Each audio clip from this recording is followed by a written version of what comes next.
are such an asshole. Lies are free, but the truth will cost you at assholeconsulting.com. And trust you me, it is a steal. The price you pay for the truth. Can one really put a price on truth? Can you? Yes, it's $100 an hour. And I'm the only guy. I have a monopoly on truth. Hey, Aaron, why do you think the threat of possibly going to jail or prison doesn't reduce crime a lot more than it does? That would assume that we actually carry out the sentences. I don't know if you've noticed, but not too long ago there was some gal killed a cop who's picking up debris over on Highway 12. This is Twin Cities. And she had a criminal record going back to 1987. Well, one thing is they don't serve that, and they know that. So that's one. Let's keep that in mind. But then I came up with more philosophical answers. Because why would you even want to spend 1 year in jail, let alone 20? And it still doesn't deter. You would think that the threat of spending life in prison, you would not see Las Vegas type shootings or these raid shootings where people just start shooting people very often. Well, those people, let's take those also out because those are crazy people. We have no idea. At least the Muslims, we know, they're religious zealots. That's what their religion commands them. But, the blowing up the Oklahoma building and Aurora movie shooter and just, they'll tell you, but it's a rambling screed that doesn't make any sense and no one knows what this. So let's just take crazy people out of it. Or people risk going to jail for 10 to 20 years for robbery of $100 or so when you could probably just panhandle just as much money without even breaking the law. I realize it would be a lot worse if it wasn't for prison and jail, but it seems like a lot of people just don't give a fuck if they get locked up or not. You also see people who are financially secure get caught doing stupid crimes. What are your thoughts on this situation? Well, let's address that one. Then I'm going to go to the financially secure people. Your white-collar criminals, your criminal masterminds, your El Chapos, your, who was the other guy? He was an American Mate. Well, he's dead now, but they portrayed him. Not El Guapo. There was another guy. These guys had billions of dollars. These bankers have billions of dollars. Why do they get caught, busted for fraud or embezzlement? Them, it's an ego trip. It's an ego fix. They have to have more. Because these guys, I was like sitting there watching this movie, American Made, great movie, and I'm like, why do for example, Vladimir Putin. Vladimir Putin doesn't need any more money. He could stop it with the crony capitalism. Like if I was Vladimir Putin, Hillary Clinton, I wouldn't need more than $10 million. The drug dealer guy who was like the most successful drug dealer in the 80s, everybody's yelling at me now, like, it's that guy. And I'm like, I know, but he had in the 80s, he had billions of dollars, which is tens of billions now. Like, when you say, it's enough, I'm quitting, I'm done. You cut a deal with the Colombian government, he goes, look, I'm not going to run drugs no more. Just let me keep my money. I'm like, oh, okay, fine. For them, it's more of an ego or a competition, a fix that they get. But what you're talking with regular, quote-unquote, regular criminals, like, yeah, why would you rob $100 when the cost of consequences is 5 to 10 years in jail? So I have 3 explanations, of which they're not mutually exclusive. It's not like it's one of these 3 things. It can be either or and, right? It could be all 3 of these things, but this is what I've got. All right, first, poor upbringing and they don't know better. You've got to understand just how much of an influence your environment has on you. And if you are born to a single mom, your dad's not around, and you're in the trailer park growing meth, or you're in the barrio smoking dope, or you're in the ghetto dealing drugs or shooting at each other for whatever, and there's no fathers around, that is all you know. And because your father is not around to give you a stable environment, and geez, all the government money doesn't provide a stable check either, all those people who used to live in Cabrini Green. The way you survive is joining gangs. The ways you survive is through tribalism. And then if you ever want to make it real money, it's glamorized on TV, they watch the drug dealers, and you could make money. You could make a lot of money dealing drugs.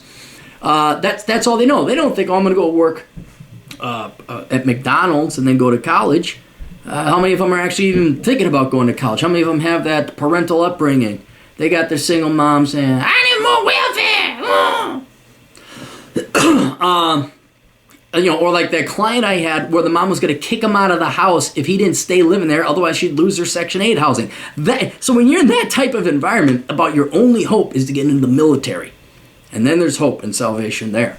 But for those who don't, that's what you go, you beat up those guys, and you take that, and you You grab that person's money. You rob the liquor store down the street, or you riot, and then you grab TVs that you don't even need. And that's they really don't know any better. And there's no one, Democrats and all these social workers, they're not like Asshole Consulting or the Black Man's Guide Out of Poverty, where we say, here's the straight dope. No one's telling them the truth. No one's giving them the straight dope. They're all lying to them. Oh, you're oppressed. Oh, it's whitey. Oh, and half these people never seen a white person in their life. Oh, it's the rich people. It's the corporations. Like, no. Tell them to stop fucking around. Tell them to go join the military and actually give them a path to hope. Not the hope and change bullshit that's Barack Obama, who was raised by a rich white grandmother and had his ass pampered his entire life. Not that. I'm talking like real hope coming from poor people like, yeah, get your ass into the military. Join the union. Get into the trades. But anyway, whether you're in the trailer park of Casper, Wyoming, or the ghetto of Southside Chicago, that's what you're brought up. So they don't know any better. That doesn't excuse the crime. I think some people do know, but I mean, there's like a moral one.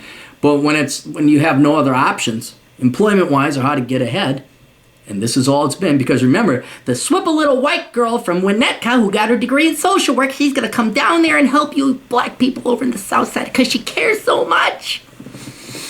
Just get my book, The Black Man's Guide Out of Poverty. That would do more than all the government programs combined to help close the wage gap between blacks and whites. And we wouldn't be lowering white standards, we'd be raising black standards. Anyway, enough of that. The next thing, low intelligence. People who commit crime have lower intelligence.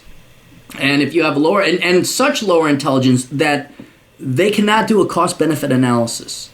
They don't realize that for the most part, committing crime does not pay. As you pointed out, why would you risk robbing somebody $100? My dad knew a guy back in Milwaukee who would steal railroad ties.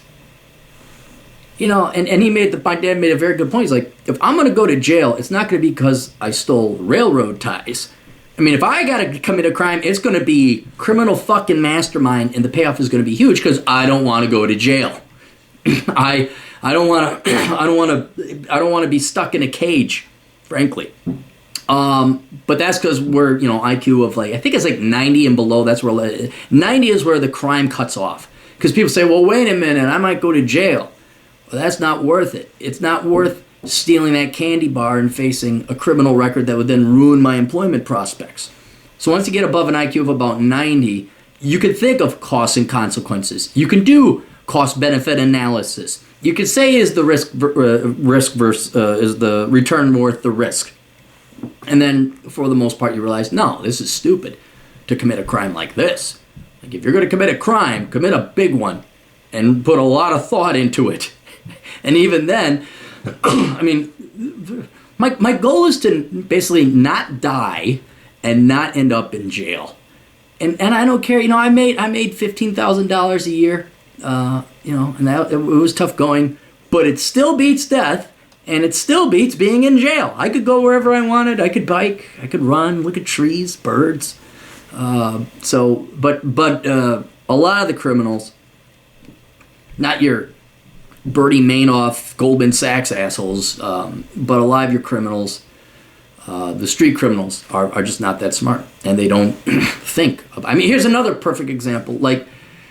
It's identical. Guarantee it's identical. Why do dumb people breed the most? Because they don't think about what the cost is of having kids. They don't think about the time and the money and the effort. It just feels good. They lack the ability to have delayed gratification. Just oh shit! I gotta pay for Jessup's, or not Jessup. That's a male's name. What's a good trailer trash name? Audrey? No. What did they name the gals out in Wyoming? Whatever. These girls are getting pregnant in high school because they're not smart. They're not thinking. And it's the same thing. You're basically sentencing yourself to an 18-year life sentence. But it's the same thing. It's why stupid people have more kids than they can afford. And then this is sad, but sometimes you saw this happening a lot in the Great Recession, where a lot of people, they just need a place to eat and sleep and get food. And they can't find lodging. They can't find a job. And so what? There was a couple instances where a guy would go rob a candy store and rob $5. He'd just sit there and wait for the cops. So they could go in a night, have a cot, a shitter, a meal, and a shower. because they've kind of given up. And they may be a little bit more intelligent than the average bear, but there was no economic opportunity. And a lot of guys as well, they could be very smart, but they came up in the wrong environment, the wrong neighborhood, and all they know is crime. And a lot of these people, they feel more at home in jail or prison than they do, because they spent more time in prison than they did out in the real world. I mean, I know it's a movie, but it's horrible. Was it The Green Mile? No, Shawshank Redemption. Oh, that was a horrible movie. All these guys are the greatest movie. No, it's a horrible movie. But the old man finally gets out, and he's working at a grocer, and he misses all of his friends in jail, and he ends up killing himself because he had been in jail since he was 20, and here he is 80 years old, and he gets out. And just, even if, quote, the outside's better, all they knew was prison. So a lot of these people, no, not a lot, hopefully not a lot, but some, not only do they have the incentive to get free food, clothing, and shelter, that's what they're used to. That's what they, and to them, being on the outside is just as good or bad as being on the inside. Because I'm going to go back to the barrio or the ghetto and get shot? Am I going to have Jessup hit me because I made out with his girlfriend 5 years ago? Look this stuff up. Well, I'd rather go back to I mean, really, what is the difference? After a while, it's like, I know you have the freedom. Okay, have you been? Go to Casper, Wyoming, and tell me, if you don't have money, you can't leave that town. Tell me how that's not just a really big prison. It sucks. It sucks out there. Thank God I could go on road trips and go to Denver. A lot of people don't have that money. A lot of people are that poor. And so it's kind of like, it's not that much of a difference between, it's dangerous back in my old place, but it's safer in jail. And they're kind of just used to it. So, and that's why, and then so if it's, not to mention you guys are going to, for good behavior, you just, you want to actually throw the book at me. I know you'll give me 5 years, but I'll only serve 1. There's no teeth really in the law, and there's really no difference, and that's why guys are kind of like, But anyway, that's why I don't think prison sentences deter some people. I mean, for every person that's in jail, there's thousands that aren't. I mean, don't like, because if that was the case and there was no deterrence, everybody would be committing crimes. So it does deter the vast majority of people. But for some people, yeah, it's either because they're dumb and they can't do cost-benefit analysis and they can't think about the future. They've come up through an environment where committing crime is just the norm. It's not like a moral issue for them. It's just, this is how you get by. This is what we do. And the other thing is that in relation to that, sometimes it's just better to be in jail for these people because they either like it or that's what they're used to. Or in the case that happened during the Great Recession, you get free food, clothing, and shelter. You just want a place to stay for a couple weeks. That's more jail than prison, though. So. And that happens a lot in the Twin Cities. When a cold spell comes, all of a sudden everybody throws themselves, they do some petty crime, or they get in trouble with the cops, and then they're inside where it's nice and warm. Because it could get to minus 30 degrees out here. All right, that's it. You guys got questions? I have answers at assholeconsulting.com. Check out my blog, CaptainCapitalism.blogspot.com. Check out my books. You can find them on Amazon.com. Listen to the Clary podcast. You can find that on SoundCloud.com. We'll see you guys later. Toodles.